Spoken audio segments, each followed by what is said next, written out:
महादेव कहते हैं कि कुछ बदलाव तकलीफ तो बहुत देते हैं, पर वो आपकी भलाई के लिए बहुत ज़रूरी होते हैं। नमक जैसा किरदार बनाओ, ना कोई ज़्यादा इस्तेमाल कर सके, ना ही कोई आपके बिना रह सके। पहले के ज़माने में चोट लगने पर लोग हल्दी चूना लगाते थे और आज के ज़माने में लोग स्टेटस लगाते। ये वक्त तेरा लाख लाख शुक्रिया। मैंने जो भी सीखा है तुमसे ही सीखा है। अक्सर मीठी मीठी बातें करने वाले लोग आपको इज्जत नहीं धोखा दे रहे होते। आने वाला वक्त एक दिन जरूर बताएगा कि मैं चुप क्यों था। कम उम्र में मिला हुआ सुख इंसान को कभी समझदार बनने नहीं देता और कम उम्र में मिला हुआ दुख इंसान को सारी दुनिया का ज्ञान दे देता है। जिसने गम में जीना सीख लिया उसके जीवन में कभी भी कोई कमी नहीं रहती।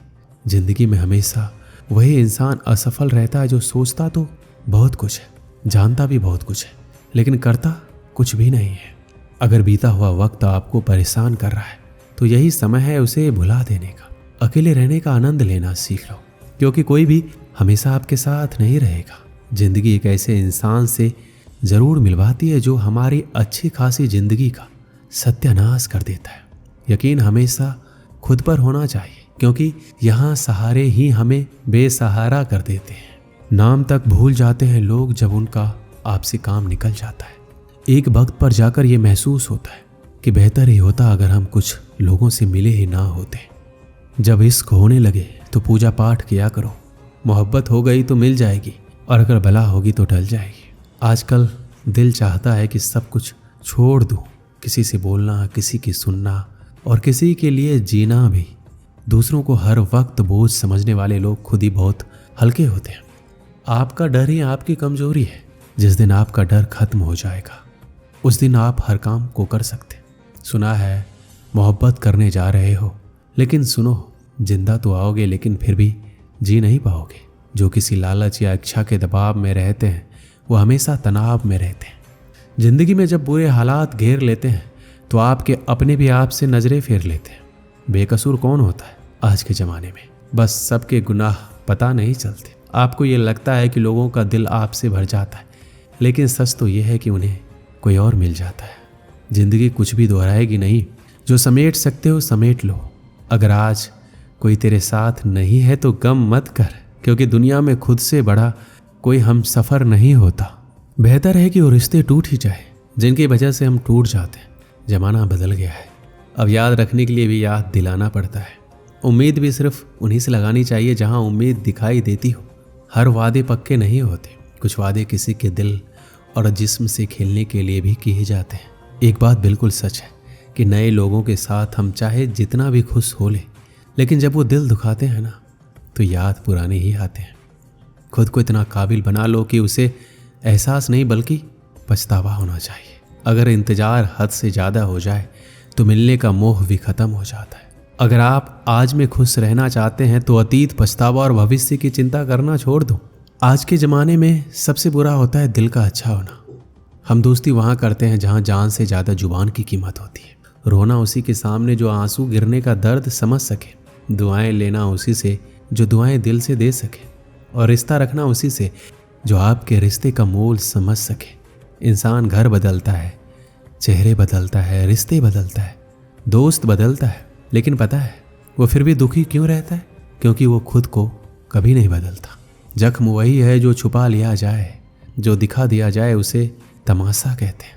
बस वही इंसान अच्छे होते हैं जिन्हें खुद के सिवा किसी से कोई मतलब नहीं होता। वो लोग कभी किसी के नहीं होते जो दोस्त और रिश्तों को कपड़ों की तरह बदलते हैं।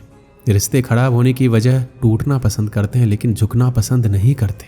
कमाल की बात है ना, पैसा इंसान को ऊपर तो ले जा सकता है, लेकिन इंसान पैसा ऊपर नहीं ले जा सकता। किसी के अंदर प्रेम जगाकर फिर उसे छोड़ देना उसकी हत्या करने के बराबर होता है। क्रोध और आंधी दोनों बराबर होते हैं। शांत होने के बाद ही पता चलता है कि कितना नुकसान हुआ है।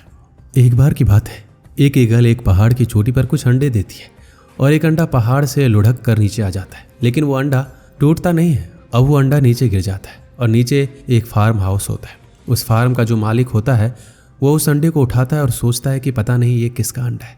वो उस अंडे को अंदर ले जाता है जहाँ पर बहुत सारी मुर्गियाँ होती हैं। वो उस अंडे को मुर्गी के आलने में रख देता है जहाँ और भी अंडे पड़े होते हैं। अब वो मुर्गी उस अंडे को अपना अंडा समझ लेती है और उसे गर्मी देती है, और एक दिन उन अंडों से चूजे बाहर निकल जाते हैं। लेकिन वो ईगल का अंडा होता है, उनमें एक ईगल बाहर आता है। जब वो ईगल उस अंडे से बाहर निकलता है तो वो खुद को एक ईगल मानता नहीं है, वो अपने आप को मुर्गी ही मानता है और बाकी सारी मुर्गियों के साथ खेलता है। एक दिन आता है जब वो इतना बड़ा हो जाता है कि बाकी मुर्गियों से वो खुद को 3 गुना बड़ा दिखता है। उसे दिखता है कि वो इन सबसे बड़ा है, लेकिन वो खुद को एक मुर्गे ही समझता है। एक दिन वो सारे खेल रहे होते हैं, तभी आसमान से जमीन पर एक परछाई दिखाई देती है। उन्हें लगता है कि कुछ खतरा हो सकता है, तो सारी मुर्गियां अंदर भाग जाती है और छुप जाती है। लेकिन ईगल आसमान में भी देख सकता है और ऊपर उड़ भी सकता है। तो ऊपर देखता है कि एक बहुत बड़ा पक्षी नीचे उड़कर आ रहा है और वो नीचे उतरकर उसी फार्म में आ रहा है। तो वो ईगल कहीं जाता नहीं है। अब ईगल का बच्चा देखता है कि एक बाज उसके सामने उतर कर आया है और वो बाज उसे बोलता है, तुम यहाँ क्या कर रहे हो? तुम एक बाज हो, तुम इन मुर्गियों के बीच क्या कर रहे हो? तब वो बाज का बच्चा बोलता है कि मैं बाज नहीं, मैं तो एक मुर्गी हूँ, इसलिए इनके साथ खेल रहा हूँ। तब वो बाज बोलता है कि नहीं, तुम अपने आप को देखो, अपने आकार को देखो, तुम मुर्गियों से कितने बड़े हो। तुम्हारे पंख में वो जान है कि तुम आसमान में उड़ सकते हो, बादलों के ऊपर उड़ सकते हो, तुम पहाड़ की चोटी पर जा सकते हो। तो उस बाज के बच्चे को लगता है कि ये बाज मुझे बहला रहा है, ये मुझे अपने साथ ले जाएगा, खा जाएगा, और वो वहाँ से भागकर अंदर चला जाता है। वो सारी मुर्गियाँ उससे बोलती है कि बाहर तो बाज आया था, उसने तुम्हें चोट तो नहीं पहुँचाई? वो बोलता है कि नहीं, वो बाज मुझे बहला फुसला रहा था, बोल रहा था कि मैं भी एक बाज हूँ, आसमान में उड़ सकता हूँ, कहीं भी जा सकता हूँ, वो मुझे अपने साथ ले जाता और खा जाता। तब सारी मुर्गियाँ बोलती है, हाँ तुमने बहुत सही किया। अब जरा सोचिए, उसके अंदर वो काबिलियत थी, वो ताकत थी, लेकिन ईगल के बच्चे को एक मुर्गी बना दिया उसकी मानसिकता ने। दोस्तों, हमारी ज़िंदगी भी बिल्कुल ऐसी ही होती है। हमें लगता है हम तो कुछ कर ही नहीं सकते, हम कभी कामयाब हो ही नहीं सकते। कोई कामयाब इंसान हमारे पास आता है, बोलता है कि तुम कामयाब हो सकते हो, तुम भी सपने पूरे कर सकते हो, लेकिन हमें लगता है कि वो कामयाब इंसान हमें बहला रहा है, फुसला रहा है, हमसे कुछ होगा नहीं। लेकिन यहाँ हम अपनी काबिलियत और अपनी ताकत को कम समझ रहे हैं। आप किसी भी कामयाब इंसान को देख लीजिए, किसी भी करोड़पति इंसान को देख लीजिए, 80% से ज़्यादा कामयाब लोग सेल्फ मेड हैं, मतलब वो 0 से शुरू हुए हैं और अब जाके सफल हुए हैं। तो आप भी सेल्फ मेड बन सकते हैं, लेकिन आप बनेंगे तभी जब आप अपनी मानसिकता को बदलेंगे, क्योंकि जो आप मान लेंगे वही आपकी ज़िंदगी बन जाएगी। तो अपनी मानसिकता को बदलिए और आपकी ज़िंदगी में बदलाव आने शुरू हो जाएंगे। दोस्तों, इस वीडियो में बस इतना ही। मिलते हैं अगले वीडियो में। अपना ख्याल रखिएगा। हर हर महादेव।